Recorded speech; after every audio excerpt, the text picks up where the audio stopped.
You, yeah, you. Do you play Skyrim? Now let me ask you this. Do you like Skyrim to be different? The one game you know you just cannot escape from. She's just a harsh lady. You get wiped, you cry, and yet you keep coming back for more. If this isn't love, I don't know what is. To the point where every single one of us has tried in the past to find new ways to play Skyrim. Oh shit, here we go again. This is exactly what this video is about. I'm going to share with you, the handsome viewer, my most favorite ways or the things I am doing in order to transform Skyrim into a completely different game and always come back and have something else to do. You can let me know down in the comment section what's your favorite ways to refresh Skyrim, what do you like to do, and if you agree with my points or not. Most of them will require you to have installed mods. That being said, throw a like, throw a sub. Only 5.3% of you guys who are watching those videos are subscribed to the channel. I love Skyrim, I love making videos like that, and by liking and subscribing, you are helping me find my audience and you're also motivating me to do more of those and put more effort and time. That being said, here is 5 ways for you to refresh your Skyrim. But first, you might ask yourself,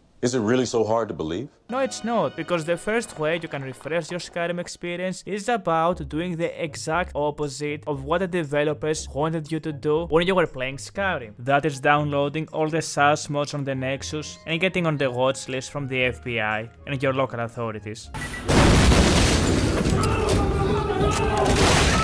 Dragonborn is a very strong character, maybe the strongest character I know so far. I don't know if you know anybody who is stronger than the Giga Chat that Dragonborn is. Sometimes I feel like he is too far gone to corporeal existence and cannot be reached by anything. But what if we were never meant to be the Dragonborn? That's right, I made a whole video regarding this. I'm gonna put this down in the video description, you can click on it, check it out. Imagine you skip the quest in Whiterun, you never kill dragons, you never absorb the souls, so essentially you're a nobody. And just like in real life, at least from my experience, nobody cares about you, which is a fantastic thing because that means you can be a small character and you can do anything you want. You're this Khajiit stealing skooma from your local store. And now let's move to number 2. Number 2 is something very simplistic actually, and we are going to return to that later on the video. It's playing Skyrim on hardcore. And when I mention hardcore difficulty, I don't mean you try to make the game extremely hard and punishing, although in a way we kinda do that. Hardcore means if you die once, you have to delete your character and get off your chair. Go to the back room and perform Bushido in real life. Of course I'm joking guys, please don't do that. I usually play this between normal and hard difficulty, it depends what you want to do. It sounds very stupid, but once you try it, it becomes extremely addictive. Every time you're going to encounter any enemy or fight a dragon, you will have to think twice, just like Australia. There is a whole different way how to build your character. Stealing is not a very good option. Stop right there, criminal scum! Nobody breaks the law on my watch! Because if you get caught, you might even get killed. On this day, I go to Sovngarde. It completely changes the game. The farthest I've made it was to level 26 until I fell off a cliff and I've died to gravity.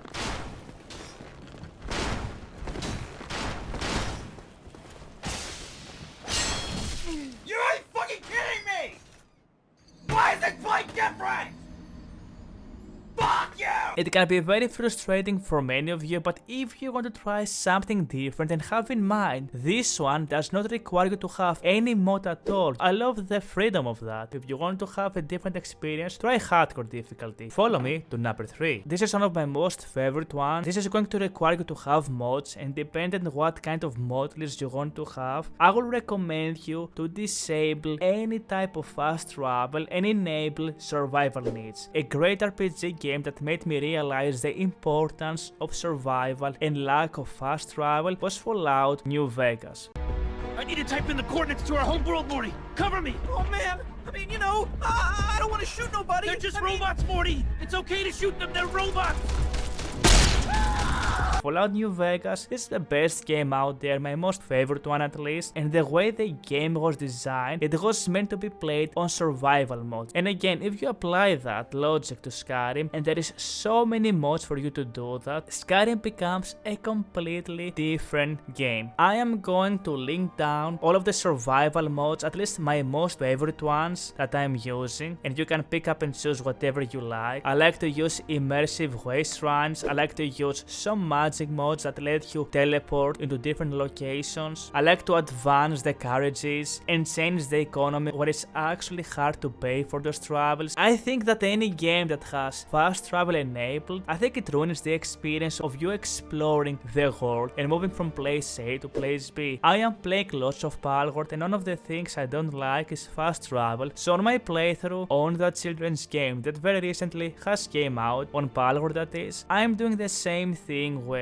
I have fast travel disabled, so the only way to get to different locations is by flying or having my super fast mount. I am very addicted to this game, guys. I think I need help, but don't worry, I'm gonna keep making Skyrim videos. This is the third thing I like to do when it comes to finding new ways to play Skyrim, and this has to be maybe my most favorite one because it always works and it always motivates you to explore, and you get much more satisfaction when you reach to your destination. You have to think ahead before traveling. It changes the game completely. Number 4 is a mod, or I guess a specific list of mods called Vokriinator. Vokriinator contains a list of mods. You can go to the official webpage and read how you install it. I'm not going to explain this because I want the video to be short, but essentially you're combining 5 or 6 different magic mods with a mod called Experience that changes how you level up. It makes it way more challenging and way more different, and on top of that you are combining both Ordinator and 2 other perk overhauls into one. Essentially, I'm going to put my favorite line here. We put out all of the pieces together into summoning Exodia. Leveling system, magic system, skill system, and did I forget anything? You can use Vokriinator in a minimalistic vanilla type of build, or you can use it to your very big mod list. I'm playing on vanilla right now. I have around 60 mods here and there. You can see on the footage how basic my game looks, and that's because there are so many updates coming next that I don't really want to go and stress myself and put more and more mods. I am enjoying myself having a minimalistic mod list while having so many options to play whatever I want. You can play a ranger that is taming beasts by buffing them with scrolls. You can be a necromancer instead, and instead of a bear,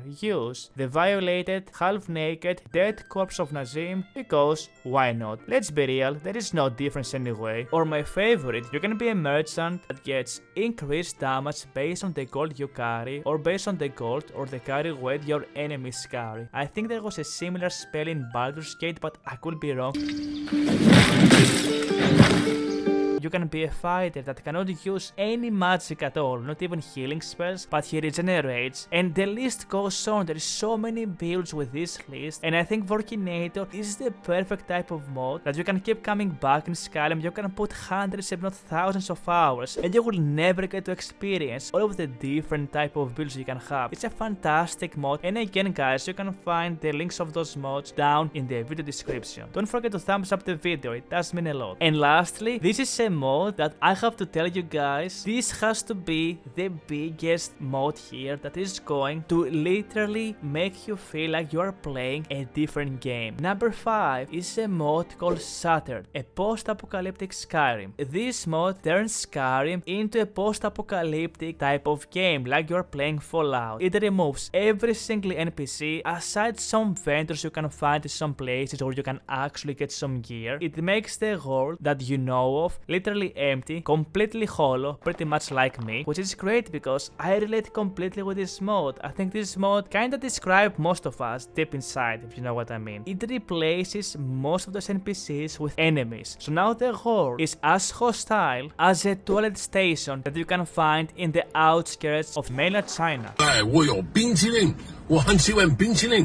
Anything there can kill you, and the mod author recommends you to try this with hardcore difficulty on, which if you want you can, but I like playing this because it gives me a vibe where I get to explore Skyrim in a much more different state. Maybe during the Dragon Wars where everybody was pretty much dead, the world was very much empty of life, so you are going there on a journey where changes the way your character plays because you don't care about your reputation, you don't care about being the Dragonborn, you just try to survive and become as strong as possible. This gives me vibes like I'm playing a Souls-like game where there is not really much going on aside from survival of the fittest. Let me ask you something. Have you ever, in both your natural and unnatural life, have wanted to witness how Whiterun feels when it's completely empty? Or how Solitude feels when you realize you walk in and there is no chopping block and there is pretty much nobody. It's essentially a ghost city. There is this eerie vibe that hugs all of the cities and towns of Skyrim. Someone or something is probably watching you from somewhere. What are you going to find out on the next town, city, or dungeon you will encounter? All the different secrets for you to explore in all the areas makes this feel like we're playing a whole new game. I love this mod and I think it changes Skyrim. This is my hot take or my primitive Libyan opinion. Let me know if you agree or not. If you find this mod as interesting as I am. Those are the 5 ways that I usually try out to completely transform my Skyrim. There is an extra thing you can do and that's of course modding your game, but I think that's obvious for most of you guys. Those are my most favorite ways to transform the game and you can let me know if you agree with them or not, or which one of those is your favorite if you have tried it out. Thank you for watching the video. I will make more of I Pray to Talos. We're not going to get that many updates that will destroy our game in the future, but we all know that it's not going to be the case. I wish to all of you beautiful people out there to have a great weekend and I will see you in the next one. Until then, it was me, Kavou, and happy modding.